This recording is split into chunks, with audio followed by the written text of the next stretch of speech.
You want to make sure that you're taking care of the injury that has occurred. The first part of this is recognition.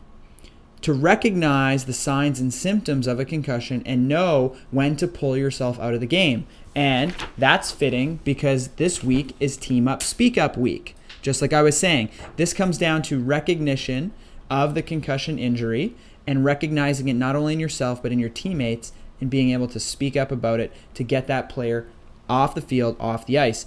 And one of the interesting things that's been done recently in the research is showing that players that continue to play in the game. There we go. Gotta get plugged in. Sam's dying over there.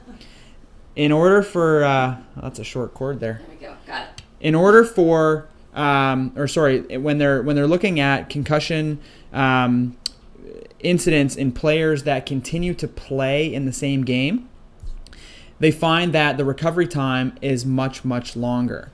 So if you get a concussion and you remove yourself from play right away, your recovery time is short.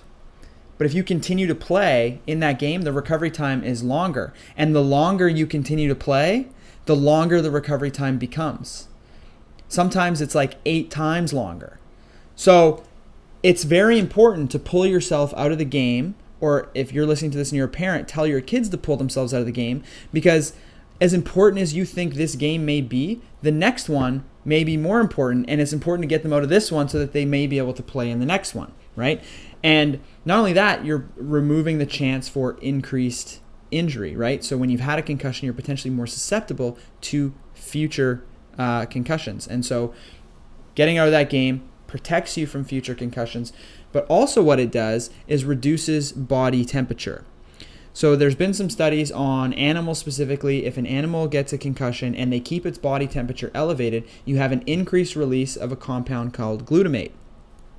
Glutamate is one of the biggest problems we have with concussion injuries because that increases the amount of calcium that comes into the cell. And the more glutamate that gets released, the longer the recovery becomes.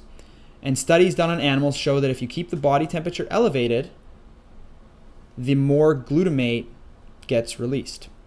So continuing to play your sport and keep your body temperature elevated will continue to release your glutamate, which will ultimately result in more damage and more delayed recovery.